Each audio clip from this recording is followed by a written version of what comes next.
Yo, what's up everyone, OJ here. Welcome back to another video. Today I'm going over my top 5 most anticipated things heading into E3. Now this is a little bit different, guys. I can't sit here and say, oh well, this game for sure is coming out, because it does have rumored games, but I want to go into the top 5 things that I'm just most excited to hear more about, and stuff that we've heard before, right? So we've heard about a rumor about X or Y games, so maybe it's going to be at E3 on top of games that we already know are going to be there. So with that out of the way, let's go ahead and hop right into this top 5. Starting out at number 5, we have Pokemon Sword and Shield. Getting more information on that game. Pokemon Sword and Shield had a little bit of a rough start, with some fans out there really criticizing the graphics of the game and even like the content of the game, even though we don't really know too much more about it, criticizing the map, criticizing lots of different things when it comes to the game. We haven't seen much about it, but I think that we're going to get an info dump at E3 when it comes to it, because if you look at past E3s, they've actually went in depth into the Pokemon games, right? We've had the games on the 3DS, Pokemon Sun and Moon, Ultra Sun and Moon, all got in-depth gameplay at E3, showing off more of the features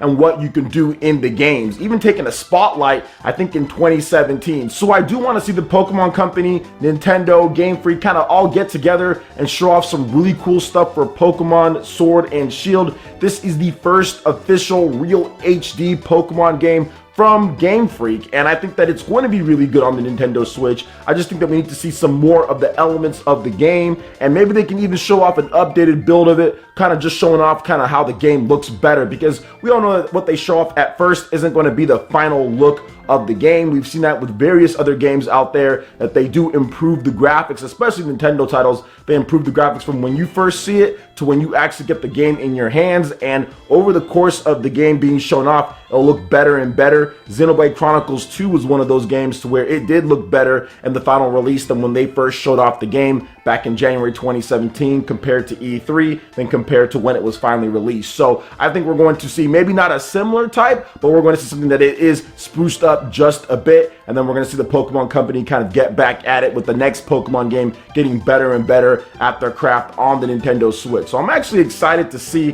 what they have in store for us with E3. Hopefully it's something really good. I want to see more of the various different types of new Pokemon that are going to be added in, and the progression system, and how you're going to be able to go through the environments and everything. I think that's going to be a really fun thing with the game. So number 5 on my list is Pokemon Sword and Shield. Number 4, Fire Emblem 3 Houses on the Nintendo Switch. And I know what some of you guys are probably saying, wait a minute, we've already seen a ton of that game. Why do you want to see more of it at E3? Well, there's still a lot of stuff that they have to reveal for the game, because Fire Emblem games are actually pretty in-depth. A lot of them have a lot of DLC, so is there going to be some type of DLC plan for the game? A lot of them even have multiplayer. We've had it back to like the DS, where you can kind of go online and fight against other people, or have some local LAN play with multiplayer. You can use some of the heroes of the past, or in some cases all of the heroes from the past, to fight. So I want to see them detail all of those plans, because if there is online multiplayer like Fire Emblem Fates, that could greatly improve the replay value of this game and add a whole new dynamic, especially if there's some type of castle building, because in Fire Emblem Fates you could have something called My Castle, to where you can set up traps and put up different things and battle against other people. That would be really cool. Or even if they added cooperative play, which I think would probably be a first for the franchise, to where you and a buddy can kind of go through and tackle missions as well. This could all be things that they're adding in. This is a very different type of Fire Emblem game when it comes to the look of it, the style in which they are going for. Intelligent Systems is known to kind of add in these wrinkles and tell us at the last second. So I do think that Fire Emblem 3 Houses could get something like that revealed at E3, and that's what I'm kind of excited to see. What else do they have? Because all they've really shown us is really just some of the basic combat and kind of how you progress through a little bit of the story. They've been showing off some of the different characters, but there still needs to be the mechanics in terms of what else do they offer, because you know it's going to be there based on the last 3 games that we've gotten from them on the Nintendo 3DS. So Fire Emblem 3 Houses is my number 4 spot on the list. Number 3 is a little bit of a curveball, and that is the rumored new Fable game for next generation Xbox platforms. So for those who don't know,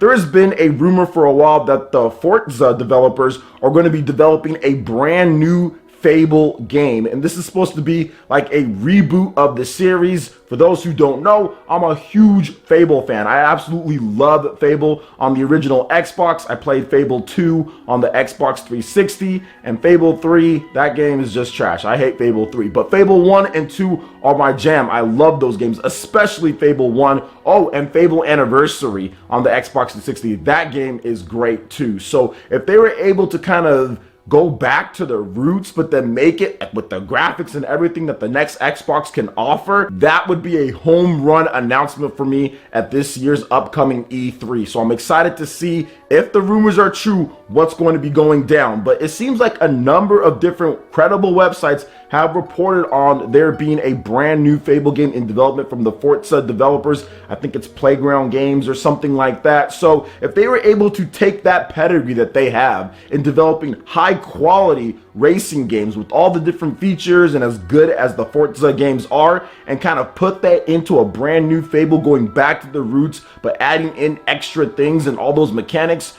I think that this could be the best Fable game ever created, because Fable, for the most part, there's always some kind of issues here and there with what they've done with the game. The original Fable did not hit on all the things that it wanted to do or that the creators said that it was going to do. Fable 2 kind of took away some things and added some other things. Once again, there was things that they said that was going to be in the game that was never in there. Fable 3 to me was just a problem overall, and after that it was just pretty much all downhill. Well, after Fable 2 it was pretty much downhill. So we'll see if this happens and what they can do with the next Fable game, but I'm actually very excited to see what they have for us. So coming in at number 3 on the list is a brand new Fable game for the next generation Microsoft platform. All right, coming in at number 2 is Astral Chain on the Nintendo Switch. This game is probably my most anticipated game that we know about heading into E3. This game just looks absolutely beautiful. Where do I start? Well, Platinum Games, one of my favorite developers of all time, hands down, even dating back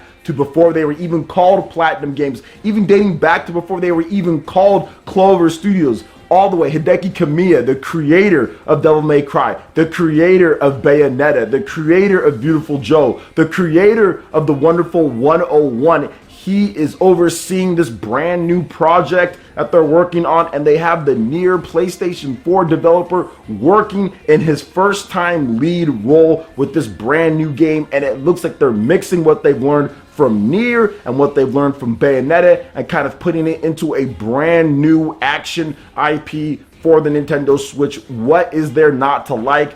Graphically speaking, this is probably the most impressive looking third-party game that I have seen on the Nintendo Switch, hands down. But even if you look at like the textures of the ground, you look at the environment, it looks unlike any other third-party developed game. Now, once again, Nintendo is publishing this one first party, but it's third party developed by Platinum Games, since Nintendo doesn't own them in any way, shape, or form, but they do own the IP. So this game just looks stunning, and on top of that, you know it's going to have that Platinum depth with Hideki Kamiya and the Nier developer working on it. It just looks like they're taking this one to the next level, and it's going to be one of those explosive Nintendo Switch exclusives that you aren't going to want to miss if you love action adventure games, if you love Bayonetta, Devil May Cry, that type of game. This is going to be the next great one before we get Bayonetta on the Nintendo Switch. So Astral Chain is definitely up there, and I can't wait to see what they have to offer for us with it. Now, here's the thing, guys. This game does have co-op. It has up to 2 players co-op, so we're going to see if it's online, how they actually mix it in. Is it going to be some type of separate missions type of deal that you can do with a friend, couch co-op, pass a Joy-Con, whatever the case is?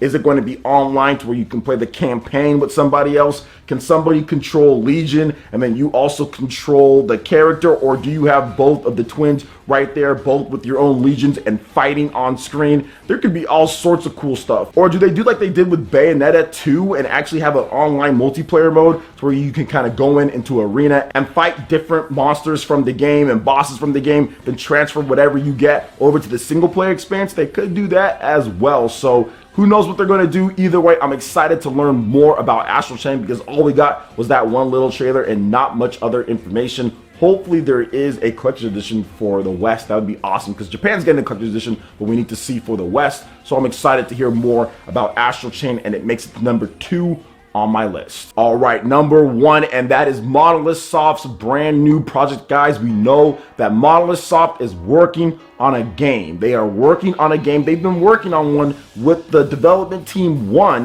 the Xenoblade Chronicles X developers, Xenoblade Chronicles developers. They've been working on a brand new game since like 2016 or something like that. They've been working on something and we haven't seen it. Xenoblade Chronicles 2 was developed kind of like with the side team, 40 people, while the other teams were working on stuff. So there hasn't been a brand new game from Takahashi and the main squad working on it in quite some time, since Xenoblade Chronicles X, which was a 2015 game. So there is something out there that they're working on, and I really want to know what it is. Heck, it could have even been before 2016 that they started working on this. It could have been by the end of 2015, because they were done in Japan and it was up to the Treehouse to localize it by the end of 2015. So they got that out in April. So they've probably been working on something since then. So it's been almost 4 years now. So I want to see what they're working on. Maybe E3 is the big debut of this game, and I'd be completely down for something like that. Completely down for them to show off this game. Is it going to be a brand new Xenoblade Chronicles game? Is it going to be a brand new kind of medieval style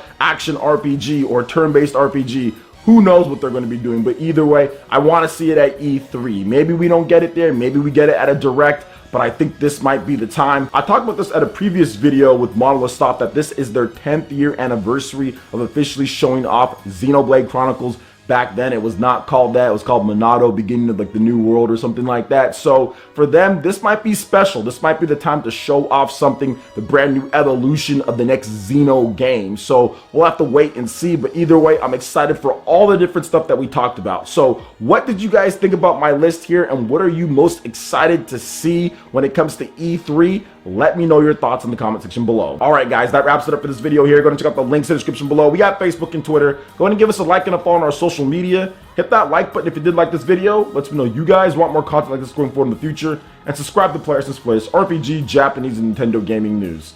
Thank you so much for watching, and we'll catch you guys for the next one. Peace.